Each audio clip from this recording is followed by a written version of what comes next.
If you're a developer and you've ever thought about traveling to teach, you might think it's all about airports and adventure. But what's it really like to be flown around the world to teach developers? Hi, I'm Kevin, and I'm on a mission to help developers share their knowledge in the most impactful ways possible.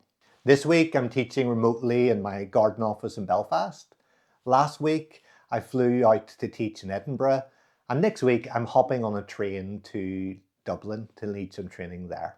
This mix of remote and in-person training works really well for me, and I think both modes can be really valuable to the students I teach. Traveling for work can sound glamorous, and it can be fun, but it's not like going on holiday. When delivering in-person training, I arrive the night before the training starts and try to leave the night it ends, maximizing time at home with my family. Especially at this time of the year, that means arriving in the dark and leaving in the dark. And most of the daylight hours are spent in the classroom. I used to feel a bit guilty when I would travel to cities like Geneva or London or Manchester and not do anything cultural.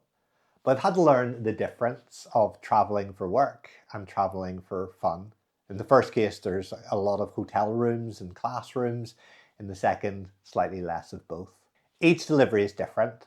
And that means when the class ends for the day, my work doesn't finish, because I'll go back to my hotel and based on what happened in the day, I'll tweak the examples and the slides and the labs, because maybe it's a first run of the course or a second run of a course, or maybe the students have requested a topic that wasn't in the course originally and I want to tweak it to allow that to happen, or I've noticed something about the group that's made me think that what's coming up isn't just right for what they're going to need.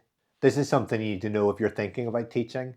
It's not just about showing up with the same slides and examples each time. You're constantly tweaking to the people in front of you, both before the course starts and during the delivery. By the time you finish the updates and grab some food, you might have some time for a nighttime walk around the city, and that's often when I see the most things that I might want to see. The hotel room, the travel, and the food are generally covered by the companies that have hired me. And that means at each meal I've got my phone out to take a copy of the receipt so I can invoice with it later. I don't often know people in the cities I'm visiting, so that often means that I am going to eat alone in a restaurant or Uber Eats in my hotel room. Classy, eh? As the training ends, it's straight back to the airport if there's an available flight. When I'm teaching at CERN in Geneva, there's often not a flight back that night and I have to wait till the next day. I'm neurodivergent and an introvert, and this work takes its toll. When I was a classroom maths teacher, I'd often need the whole weekend just to recover from the adrenaline of being in front of classes during the week. And as term went on, that would take even longer. So by the time we got to the summer holidays, I would need the first 2 weeks just to allow my body to get back to baseline.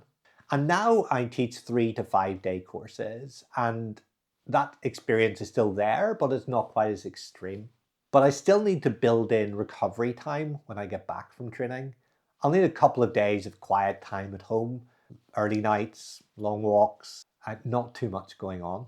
I've learned that scheduling that buffer time isn't optional. It's essential if I want to do this sustainably.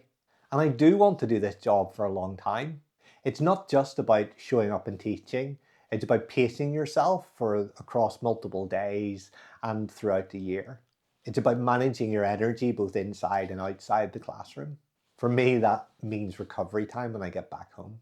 And in that recovery time, it's time to do the boring business side of this work. The collecting receipts, the raising invoices, the chasing payments, the emails to line up the next gigs and to make sure there's no problems with the next booking. So yes, I get paid well to travel around the world and to teach groups of developers. And it's a real privilege. Companies see real value in upskilling their teams. But more than that, I get to be part of building team skills and confidence. And those transformations make all the travel, admin, and recovery time worth it. And I wouldn't want to trade it. Would you want to teach developers internationally?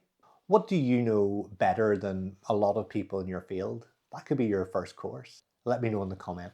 For now, keep doing and keep learning, and I'll see you soon. Thanks. Bye.